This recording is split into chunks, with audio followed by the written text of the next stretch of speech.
La première édition du championnat de vacances du Mayo-Kani, le tout premier du genre, a été lancée ce dimanche 23 juillet 2023 afin d'occuper les jeunes de manière utile. Tel était l'objectif visé par le docteur Abel Ouad, promoteur de cet événement sportif avec l'implication des élites de ce département, au rang desquels le DG de l'Agence nationale du service civique, Taoussi. Pour ces élites, il est question non seulement de consolider la solidarité, la paix et le vivre ensemble, mais aussi mettre en place des stratégies pour encadrer les jeunes pendant les vacances afin d'éviter certains maux qui minent la jeunesse. Comme vous le savez, le monde est en proie à beaucoup de choses négatives qui tirent la jeunesse vers le bas. Pour couper la jeunesse de ses addictions, nous avons organisé ces championnats pour pouvoir les fédérer autour d'une noble idée, celle de la convivialité, de vivre ensemble, de la tolérance, de la paix et de l'unité. Nous voulons donc faire de notre jeunesse une jeunesse exemplaire qui puisse irradier cette exemplarité sur d'autres jeunesses. Comme on le sait très bien, au-delà du sport, le foot est une discipline qui réunit, qui cultive en celui qui le pratique un esprit de fair play, la tolérance et même le développement du quotient intellectuel. L'initiateur du tournoi, l'un des ambassadeurs de la paix, veut donner cette chance à la jeunesse du Mayo-Kani. Vous savez, le sport, c'est une discipline sociale. Dans le sport, il y a tout. Vous voyez par exemple le football, vous jouez contre autrui. Et vous devez gagner autrui sans lui faire du mal. C'est vraiment de l'amour du prochain. Et vous avez en face de vous un arbitre. Vous faites une erreur, vous êtes sanctionné. C'est le respect des autorités, des parents, des personnalités au stade.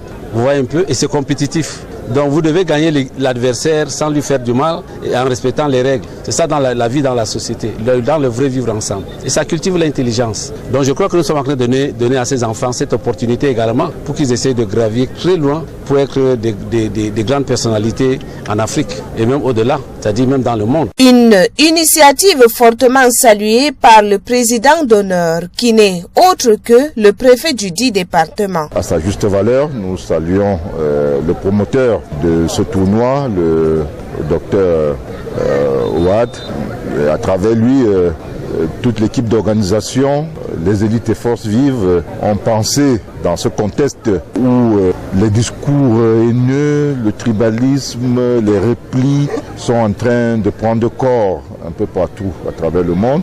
Le promoteur, disais-je, a trouvé opportun de promouvoir une synergie agissante des élites du département afin d'encadrer la jeunesse. Cette jeunesse qui est la première victime des réseaux sociaux, qui est la première victime de ce monde devenu très violent.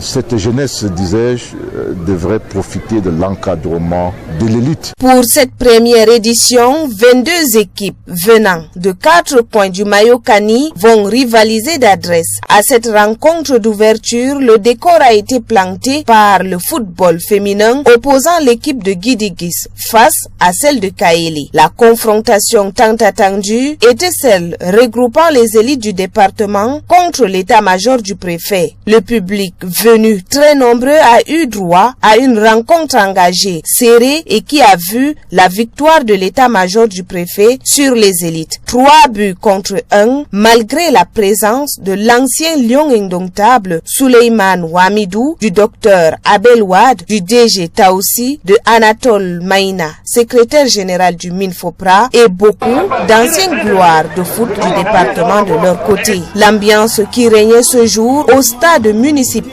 était semblable à une journée de fête. Ils sont sortis massivement, élites de la localité, population, artistes et groupes de danse traditionnels, pour contribuer en leur manière et vivre le spectacle inédit, une première du genre dans la localité, et la réussite était totale. On ne peut que souhaiter bon vent aux promoteurs, aux élites et aux parents du tournoi pour les éditions à venir et que le football continue à rayonner et contribuer au développement de cette partie du pays.